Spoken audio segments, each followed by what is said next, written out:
রহমানির রহিম। ইয়া আইয়ুহাল্লাযীনা আমানু, হে ঈমানদারেরা তোমরা শুনে নাও ভালো করে। ইয়া আইয়ুহাল্লাযীনা আমানু হাল আদুল্লুকুম আলা তিজারাতিন, আমি তোমাদেরকে এমন একটা ব্যবসার কথা শিখিয়ে দেব না যে পৃথিবীতে কেউ কাঠের ব্যবসা করে, কেউ গাছের ব্যবসা করে, কেউ সারের ব্যবসা করে, কেউ মুদিখানার ব্যবসা করে, কেউ কাপড়ের ব্যবসা করে, কেউ টাইলসের ব্যবসা করে, কেউ রোড সিমেন্টের ব্যবসা করে, কেউ ইটের ব্যবসা করে, কেউ আপনার কত পৃথিবীতে ব্যবসা করে। এই ব্যবসা পৃথিবীতে যদি আপনি করেন পৃথিবীতে টাকা হবে, লাভ হবে। তার মানে বন্ধুরে আল্লাহ রাব্বুল আলামিন এই ধর্মটাকে ব্যবসার সাথে তুলনা করলেন। আমার আল্লাহ বলছেন গোলামের দল, ইয়া আইয়ুহাল্লাযীনা আমানু, হে ঈমানদারেরা হাল আদুল্লুকুম, আমি তোমাদেরকে এমন একটা ব্যবসার কথা বলে দেব না, এমন একটা তিজারতের কথা বলে দেব না, এমন একটা বিজনেসের কথা বলে দেব না। হাল আদুল্লুকুম আলা তিজারাতিন, ওই ব্যবসাটা করলে তোমাকে টাকা দেওয়া হবে না, তোমাকে লাভ দেওয়া হবে না। যে লাভটা তুমি পাবে তুনজিকুম মিন আযাবিন আলীম, পৃথিবীর এই ব্যবসা করতে গেলে তোমাদের তুনজিকুম মিন আযাবিন আলীম, যেটা দুনিয়ার আযাবে আলীম থেকে, আখিরাতের আযাবে আলীম থেকে, দুনিয়ার ফিতনা ফাসাদ থেকে, দুনিয়ার গজব থেকে, দুনিয়ার নিষ্পেষণ থেকে, দুনিয়ার নিপীড়ন থেকে, দুনিয়ার শাস্তি থেকে এবং আখিরাতের আযাব আলীম থেকে, দারদানের আগুনের আযাব থেকে আমি আল্লাহ তোমাদের তুনজিকুম, আমি আল্লাহ তোমাদের বাঁচাবো। সমাধান আল্লাহ দিচ্ছেন, সমাধান আল্লাহ দিচ্ছেন। এগুলো সব সমস্যা গেল, আল্লাহ সমাধান দিচ্ছেন তুনজিকুম মিন আযাবিন আলীম, দুনিয়া এবং আখিরাতের আযাব থেকে তোমাদের আমি বাঁচাবো। কি ব্যবসাটা? আল্লাহ রাব্বুল আলামিন বলছেন তুমিনুনা বিল্লাহি ওয়া রাসূলিহি ওয়া তুজাহিদুনা ফী সাবিলিল্লাহি বিআমওয়ালিকুম ওয়া আনফুসিকুম, যালিকুম খায়রুল লাকুম ইন কুনতুম তা'লামুন। প্রথম নম্বর আমার আল্লাহ বললেন তুমিনুনা বিল্লাহি, এক নম্বর ব্যবসা তোমরা ঈমান নিয়ে আসো আল্লাহর উপরে, ওয়া রাসূলিহি, দুই নম্বর বললাম তোমরা রাসূলের উপরে ঈমান আনো। তাহলে আপনি একটু ভাবেন, আমি বোঝানোর সময় নাই, আপনি খালি একটু ভাবেন যে আল্লাহ কেন তিজারাত বললেন, কেন ব্যবসা বললেন। তার মানে কাঠের ব্যবসা, মানে আপনার সারের ব্যবসা, রোড সিমেন্টের ব্যবসা। তাহলে ইসলামটাকে আল্লাহ রাব্বুল আলামিন মুদিখানা ব্যবসা। তাহলে আপনার আল্লাহ রাব্বুল আলামিন তিজারাতুন, আল্লাহ দিন ধর্মকে আল্লাহ কেন ব্যবসা বললেন? হে গোলাম, তুমি যদি এই ব্যবসাটা করতে পারো, তার মানে আল্লাহ বলে দিলেন গোলামের দল, যদি তুমি এই ব্যবসায় নামতে পারো, তার মানে ব্যবসায়ের জন্য লাভও হতে পারে, লসও হতে পারে, আবার লাভও আসতে পারে, লস যেতে পারে। বন্ধুরে আবার আল্লাহ আগে পূর্বে বলে দিয়েছেন গোলামের হাল আদুল্লুকুম আলা তিজারাতিন, আমি তোমাদের এমন একটা ব্যবসা করলাম যে ব্যবসাটা যদি তোমরা করতে যাও এমন একটা দুনিয়াতে চাপ আসবে যে তোমাদের জায়গা দেবে না, এমন একটা চাপ আসবে তোমাদের ঘর ভাড়া দেওয়া হবে না, এমন একটা চাপ আসবে তোমাদের উপেক্ষিত করবে, মানে সম্মান শাস্তি দেবে, তোমাদের জ্বালা যন্ত্রণা করবে, এমন একটা চাপ আসবে। ওই চাপটা যদি তুমি সহ্য করতে পারো তুমি লাভ হতে পারবে ব্যবসায়, যদি সহ্য করতে না পারো তুমি লস হয়ে যাবে। তার মানে বন্ধুরে অনেকগুলো তথ্য লুকিয়ে আছে, আপনি আপনার মতো করে এবার ভাষা করে সুন্দর করে ব্যাখ্যা করে নেন যে আল্লাহ একটা ব্যবসার কথা কেন ইসলামটাকে বললেন, কেন ইসলামের সাথে ব্যবসার সম্পর্কে কি বন্ধুরে আমার। তো আল্লাহ বললেন উম্মতেরই আমার গোলামের দল, প্রথম ব্যবসা তোমাকে আগে যে কাজটা করতে হবে সমাধান পেয়ে যাবে। তুমিনুনা বিল্লাহ, একমাত্র আল্লাহর উপরে তোমাকে ভরসা রাখতে হবে, ঈমান রাখতে হবে। নাম্বার 2 ওয়া রাসূলিহি, এবং 2 নাম্বার আল্লাহ রাসূলের উপরে, যে রাসূল তোমার মানবতার মুক্তির দিশায় যেমন যেমন যেমন যেমন চলেছেন, যেমন যেমন শুয়েছেন, যেমন যেমন উদ্বেশ করেছেন, যেমন যেমন ঘর সংসার করেছেন, যেমন যেমন ব্যবসা বাণিজ্য করেছেন, ওই মানে তুমি শিক্ষা দীক্ষাটা ভালো আলেমের কাছে নিয়ে তুমি ব্যবসার মধ্যে নেমে যাও। কটা হলো? দুটা।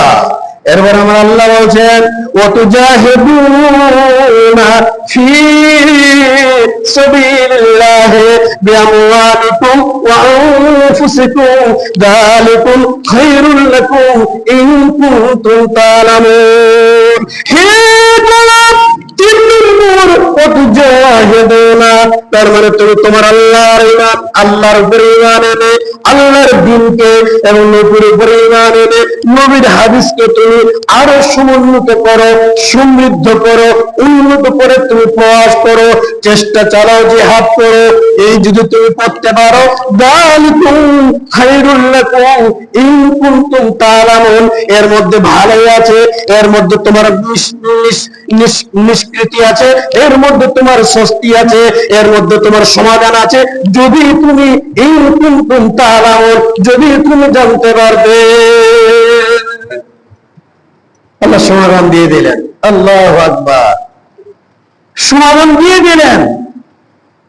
ব্যবসা করো, তবে হ্যাঁ, ফিতনা ফাসাদ আজমাইশ আসতেই থাকবে, আসতেই থাকবে, আসতেই থাকবে। এই কথা সত্যি। কেন? 1 মিনিট লাগবে না, খারাপ বলে দিই। সব থেকে বড় শত্রু, ইসলামের সব থেকে বড় শত্রু কে ছিলেন? যিনি ছিলেন সমস্ত পৃথিবীর আলেম একমত, যিনি ছিলেন তিনি কে জানেন? হযরত ওমর ফারুক। সব থেকে ইসলামের বড় শত্রু। তিনি নবীর শত্রু, তিনি কোরআনের শত্রু, তিনি হাদিসের শত্রু, দ্বীনের শত্রু, ইসলামের শত্রু। বন্ধুরে আমার, জান্নাতের শত্রু। বন্ধু আমার, এত বড় বিশাল শত্রু। মিটিং চলছে রাত্রিবেলায়, মুহাম্মদের মাথাটা কে আনতে পারবে বলে? মুহাম্মদের মাথাটা কে আনতে পারবে? সাল্লাল্লাহু। সব চুপ, সব চুপ। এটা মাথা কাটা কি ঠাট্টা ব্যাপার? হযরত ওমর তখন মুসলমান হয়ে দাঁড়িয়ে গেলেন, বলে আমি ওমর ইবনে খাত্তাব, আমি আছি। বলে বিনিময়, বলে বিনিময় 100টি লাল উট লাগবে। একটা উটের দাম লাগান সব থেকে বন্ধুরে আমার পৃথিবীতে এবং আরেক কান্ট্রিতে লাল উটের বেশি দাম। যদি একটা উটের 10 লাখ করে বর্তমান বাজারে হয়, 100টা উটের বিনিময় তিনি দাঁড়িয়ে গেলেন, আমি মুহাম্মদের মাথা আনবো। তরোয়ার নিল, সব জায়গায় স্লোগান শুরু হয়ে গেল, জয় হোক ওমরের, জয় হোক আরব কান্ট্রির, আমাদের কারো ক্ষমতা নাই, কিন্তু ওমর মুহাম্মদের মাথাটা আজকে আনবে। এ বাপের বেটা প্রথম দেখলাম, এর মতো দূরদর্শী পাওয়ারফুল নেতা আর নাই, কেউ নাই। ওমর রে, তুমি যদি নবী মুহাম্মদের মাথাটা আনতে পারো, আমরা তোমাকে নেতা বলে মেনে নেব এবং তোমাকে পৃথিবীর মধ্যে প্রান্তের মধ্যে যতগুলো সুন্দর রমণী আছে, তুমি যাকে চাইবে ওই সঙ্গে তোমার বিবাহ বন্ধনে আবদ্ধ করে দেব। তুমি তার সঙ্গে আমোদ ফুর্তি করবে এবং তুমি যদি বলো আমাকে পাহাড় বানিয়ে দাও স্বর্ণের, আমাকে উপর পাহাড় বানিয়ে দাও, অট্টালিকা বানিয়ে দাও, আমরা তোমার জন্য তৈরি আছি। আমরা আগামী দিনে আবু দিয়ে উদ্দেশ্যে আবু সুফিয়ানকে মানবো না। তুমি যদি সত্য মুহাম্মদের শিরচ্ছেদ করতে পারো, আমরা ওমর তোমাকে প্রতিশ্রুতি দিচ্ছি, ওয়াদা করছি, তোমাকে মেনে নেব। গেল, চলে যাচ্ছে, চলে যাচ্ছে, চলে যাচ্ছে। এদিকে রাসূল সাল্লাল্লাহু আলাইহি ওয়াসাল্লাম তার আগে সমাধান করে দিয়েছেন।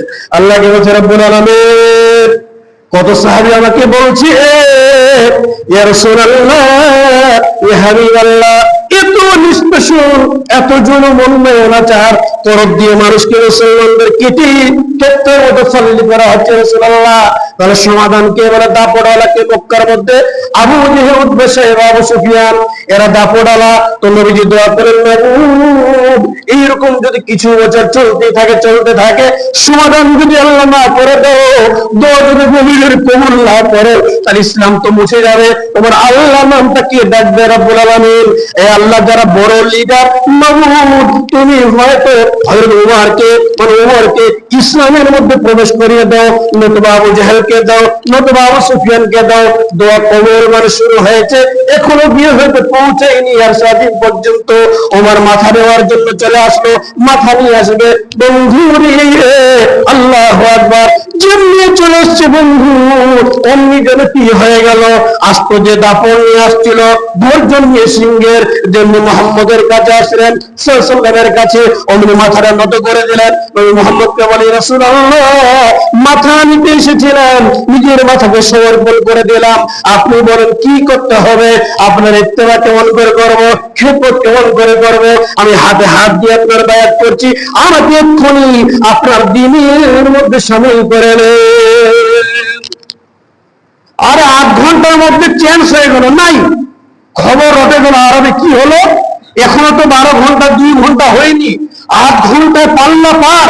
ওমর মাথা আনতে কিছু নিজের মাথায় দিয়ে নিয়েছে, আল্লাহু আকবার, নিজের মাথাটাও দিয়ে আসলো। গোটা আরো রাত্রি হতে হতে হতে হতে সকাল হতে হতে একদম হই হই রই রই চেয়ে পড়ে গেল। এতগুলো তাপমাত্রা ওমর সে মাথা দিয়ে আসলো, অসম্ভব কি করে হতে পারে? তাহলে সমাধানও আছে, কিন্তু ব্যবসাটা করতে হবে। কি ব্যবসা? তুমিনুনা বিল্লাহি, তুমি আল্লাহর উপরে ঈমান রাখো, ওয়া রাসূলিহি, এবং রাসূলের উপরে ঈমান রাখো, ওয়া তুজাহিদুনা ফি, আল্লাহর রাস্তায় তুমি আল্লাহর দ্বীনকে এবং নবীর হাদিসকে সমৃদ্ধি করার জন্য, উন্নত করার জন্য প্রয়াস করো। যদি তুমি করো তাহলে তুমি ভালোটা বুঝতে পারবে না, ইন কুনতুম তাআলামুন, তুমি ভালোটা বুঝতে হয়তো পারছো না, কিন্তু এরই মধ্যে খায়রুল লাকুম, তোমাদের উন্নতি আছে, নিষ্কৃতি আছে।